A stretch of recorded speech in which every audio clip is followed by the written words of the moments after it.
Barang siapa yang menyimpan gambar atau patung atau membuat gambar atau membuat patung makhluk hidup, maka dia akan dilempar ke dalam neraka, disiksa di dalam neraka. Betul tidak? Redaksinya ada, tetapi setiap redaksi itu kan ada konteksnya. Betul atau tidak? Redaksinya ada, setiap Coba Anda yang redaksi bacakan hadis, hadisnya. Quran itu ada konteksnya. Coba Anda Orang bacakan dilarang hadisnya. buat patung, buat gambar-gambar dan seterusnya dan seterusnya. Anda tahu lah, terlalu repot kalau gitu. Terus ada apa di situ?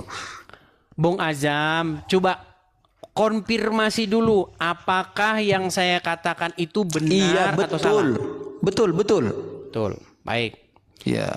Jadi kalau ada seorang muslim dia simpan patung ayam, patung kucing, patung apapun yang makhluk hidup atau ada gambar makhluk hidup akan dilempar ke dalam neraka jahanam, betul? Sebagian umat Islam yang masih memiliki pemahaman yang purifikasi begitulah, mereka memang melaksanakan hal tersebut. Artinya mereka tidak biarkan ada patung-patung makhluk hidup di rumahnya, bahkan gambar-gambar sekalipun tidak ada dibiarkan untuk terpajang di rumahnya. Baik. Begitu. Baik. Saya katakan itulah bahayanya ajaran agama Islam terhadap negara kesatuan Republik Indonesia. Kenapa saya katakan? Bahayanya di mana coba? Baik. Apa lambang negara Republik Indonesia? Garuda. Burung Garuda. Apakah burung Garuda yang ada di patung yang begini itu, wah, sayapnya membentang, kemudian terus? cakarnya mencengkeram Bhinneka Tunggal Ika, itu Terus? merupakan patung makhluk hidup? Ya, itu makhluk hidup. Oke. Terus? Menurut Muhammad masuk neraka nggak orang yang buat patung begitu dan menyimpan seperti itu di rumah? Baik, gitu dong pertanyaannya akan dijelaskan. Jadi Islam itu adalah agama yang sangat objektif. Ketika seseorang dianggap melakukan sebuah dosa, maka dosa tersebut bisa terhapuskan dengan dia melakukan sebuah kebaikan yang lain. Kita anggap saja, kita ikuti narasinya Edis. Dengarkan. Baik, silakan. Kita anggap, ikuti narasinya Edis bahwa membuat patung tersebut termasuk burung Garuda itu dianggap sebagai perbuatan dosa menurut hadis yang beliau Menurut kutip. saya itu menurut Muhammad. Ya, mendengarkan saya dulu. Silakan, Menurut silakan. hadis yang Edis kutip. Tapi ingat, Nabi pernah bersabda, wa atbi'is sayyi'atal hasanata tamhuha, dan ikutilah perbuatan buruk itu dengan perbuatan baik, karena perbuatan baik itu menghapus perbuatan buruk. Jadi jika apa yang Anda sampaikan itu dianggaplah sebuah keburukan, ketika umat Islam melakukan kebaikan yang lain, maka kebaikan yang buruk sebelumnya akan terhapus. Karena Islam mengenal reward, artinya kebaikan seseorang itu dianggap oleh Islam. Jadi masuk surga bukan karena iman saja. Begitu saudara-saudara terkasih dalam nama Bapa yang ada di sana. Gitu. Baik, saya tanggapi ya. Jadi kalau ada seorang muslim dia menjabat di government, di pemerintahan, terus di kantornya ada burung Garuda. Kan ada wapres, ada Pak Presiden dan wakil Sebut presiden. aja Di tengah-tengahnya Prabowo, nggak apa-apa. ada burung Garuda, betul? Iya, sebut. Oke, baik. Menurut Anda, kata Muhammad, orang tersebut akan dimasukkan ke dalam neraka nggak? Anggap saja begitu. Kok anggap saja? Pak Prabowo, ya kita begini. Oh, ya, kita anggap begini. saja. Saya ikuti. Anggap saja. Ya, kita anggap saja, saya iyakan. Berat anggap saja. Enggak, permainan begini kita iyakan. Anggap saja Aduh, begitu, ini bukan mendapatkan permainan, dosa. Bang Azam. Aduh, Coba, jangan, kita serius lah, jangan fotonya main-main Mas lah. Gibran, karena beliau masih kita muda, sebut kan? Gibran Gini, nih, oke. dan Prabowo. Fotonya Mas Gibran sama fotonya Pak Prabowo, makhluk hidup nggak? Gambar makhluk hidup nggak? Hidup. Gambar makhluk Hidup. hidup. Garuda makhluk hidup nggak? Anggaplah hidup. Kok anggaplah Anda ini? Enggak, gimana kita sih? iyakan saja. Artinya kita ikuti narasinya, kita ikuti. Oke, makhluk Silakan hidup. bernarasi. Oke. Menurut Muhammad, apa hukuman bagi setiap muslim yang terpajang gambar atau patung makhluk hidup di dalam rumahnya? Menurut Islam yang kamu pelajari gimana? Ayo. Saya tampilkan hadisnya. Iya, Memang udah. mereka ini sulit yang nyata ya. Enggak, sudah ditahu itu di hadisnya. Artinya sudah ditahu supaya Anda juga tidak terlalu capek dan biar menghemat waktu. Saya juga tahu apa hadis yang Anda akan tampilkan. Langsung jelaskan saja begitu biar nggak Maka lama. nanti kalau saya ngomong nanti ya anggap saja. Enggak, saya anggap bertanggung saja jawab. Kamila. Memang hadisnya ada begitu. Saya bertanggung jawab. Memang ada begitu Kalau redaksinya. Anda mengatakan anggap saja gimana? Enggak, benar-benar ada hadisnya itu teman-teman. Ada hadisnya. Santai Baik, teman-teman. saya balik kamera Ada saya dulu. hadisnya. Saya balikan kamera saya. Memang ngomong bikin orang lama Islam kayak mereka gini. harus bermunafik. Karena memang teman-teman di dalam ajaran agama Islam tuh boleh takiyah.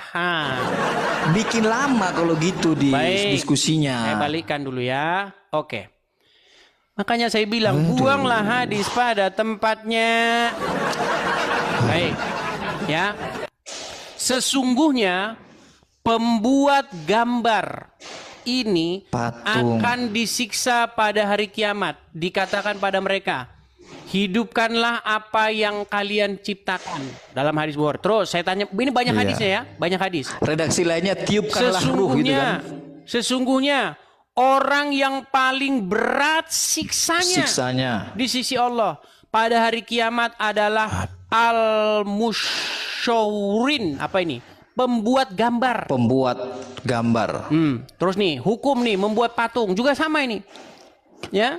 Gambar patung makhluk hidup tuh, hukumannya disiksa. Iya. Nih, Terus. ya udah jelas.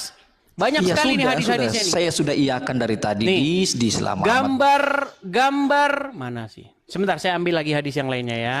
Sebentar. Biar jelas nih, biar jelas nih. Saya kasih gambarnya ya.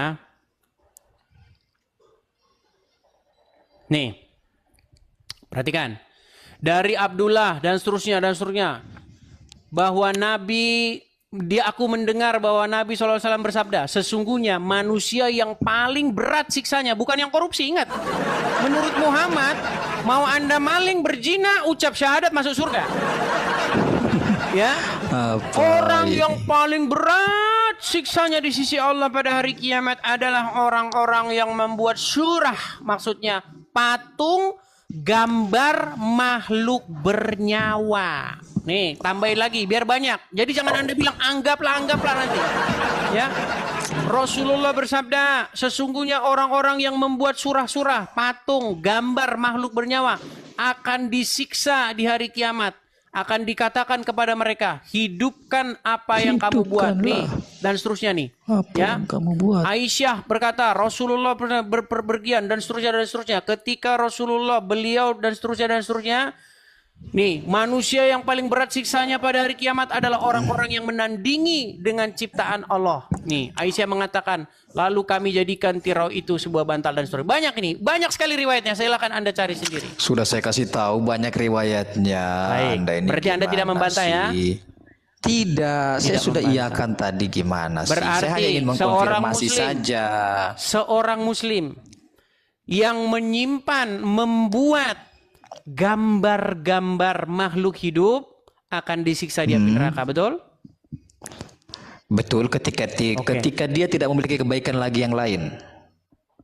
Ada tambahannya kan? Iya. Sudah saya bilang, kamu katanya selalu belajar Islam, ada tapi belajar yang editannya. komprehensif. Begini Edis, ya. Surely. Islam itu agama yang memandang sekecil apapun kebaikan seseorang. Jadi ketika ada sebuah keburukan, katakan saja dia membuat patung, Berarti percuma membuat hadis ini ya? gambar dan seterusnya, dan Percuma hadis ini itu berarti ya? dianggap sebagai catatan dosa. Tapi ketika dia melakukan sebuah kebaikan, itu juga dihitung. Oke, berarti Begitu. berarti Nanti berzina. dipertaruhkan mana Nggak yang lebih apa-apa. berat, kebaikannya atau Sebentar. keburukannya, sesederhana itu. Oke, berarti artinya agama Islam itu berkompromi dengan dosa, betul? Berkompromi dengan dosa maksudnya? Berarti itu bentuk berzina, keadilan Tuhan. maling, korupsi nggak apa-apa lah. Yang penting masih ada sedikit kebaikan. Bukan masih ada sedikit kebaikan. Nah, saya turuti lagi kemauannya, nggak mau lah. Enggak, bukan sedikit kebaikan, ditimbang nanti. Kalau malingnya lebih banyak ya dia di blender dulu. Masa Anda nggak Gimana tahu? nih orang ini? Aduh, Jangan Anda mendegradasi sulit. pemikiran sendiri lah. Kan nggak Oke lah. enak tuh Berarti ditonton. gini. Menurut Al-Quran, apakah boleh seorang muslim itu menjadi Islam 90%, 95%, 99,9%? Boleh nggak? Begini, saya Tenang jelaskan dulu, lagi. tenang dulu Azam. Saya tanya ini serius. Nggak boleh. Nggak boleh. Dia harus menjadi seorang Islam yang kafah, betul? Betul. Apa itu kafah? Kafah itu menyeluruh. Menyeluruh penuh. Berarti dia harus menjalankan perintah Muhammad, betul? Betul. Betul. Barang siapa yang tidak memutuskan perkara berdasarkan apa yang diajarkan, yang diberi Berarti sudah fix ini Allah. ya? Tenang. Yang tenang. tadi udah. Ini ke situ. Oh, ke situ. Oke, Barang masih. Oke, siapa lanjut. yang memutuskan perkara berdasarkan yang tidak barang siapa yang tidak memutuskan perkara berdasarkan yang ditetapkan Allah disebut apa? Ada 3, ada fasik, kafir, zolim. Itu dalam Al-Maidah. Ya, betul. Kafir, fasik, Fasik, zolim. Pintar Berarti di sini luar ketika ada biasa. seorang kepala daerah, anggaplah Pak Camat, di rumahnya ada Garuda Pancasila, ada gambar Pak Gibran, Pak Prabowo, berarti dia harus memutuskan bagaimana membuang itu ke tong sampah nggak? Tidak. Tidak, kenapa? Berarti dia harus memutuskan perkara berdasarkan apa? Begini saya jelaskan ya. Harus Udah belum dijelaskan. Anda kan mengkonfirmasi. Kalau memang Anda yang mau menjelaskan, silakan ajari saya. Begitu.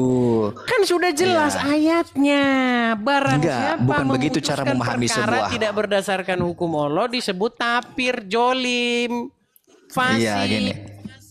Ya, fasik itu apa? Zolim itu apa? Kan ada tahapannya. Sebelum Kafir itu kita apa? membahas Begitu definisi loh. itu, misal nih, kamu kalau memutuskan perkara harus berdasarkan siapa yang harus Anda turuti? Siapa yang harus lebih Anda taati? Berdasarkan hukum Allah. Oke, yang harus Betul. Anda lebih taati siapa? Allah apa negara? Allah dong. Allah. Menurut hukum Allah boleh Iya. nggak nyimpan gambar presiden? Garuda, boleh nggak? Allah nggak ada jelaskan begitu. Itu hadis. Ya, menurut hadis boleh nggak? Menurut hadis nggak boleh. Oke, hadis itu datangnya dari mana? Hadis datangnya dari Nabi Muhammad. Muhammad datangnya dari mana? Dapatnya dari mana? Dapatnya dari Allah. Nah, berarti dari Allah itu semua iya. kan? Dan hadis itu masih bisa digugat, nggak apa-apa. Gugat Mau diperdebatkan hadis, sampai gugat. mau Oke, yang baik. bangkit Berarti Anda kembali dari setuju? kubur nggak apa-apa. Anda setuju bahwa hadis itu digugat ya? Bisa digugat, bisa Gugat. diperdebatkan, Berarti Anda diperdiskusikan setuju sampai subuh. berarti Anda setuju bahwa hadis-hadis yang bertentangan dengan negara kita tercinta ini harus segera dimasukkan ke tong sampah. Setuju? Nah, enggak gitu cara Nah, itu katanya tidak tadi boleh akademis. Enggak, boleh digugat, diperdebatkan secara Tadi akademis katanya di boleh meja-meja yang digugat, sekarang nggak boleh.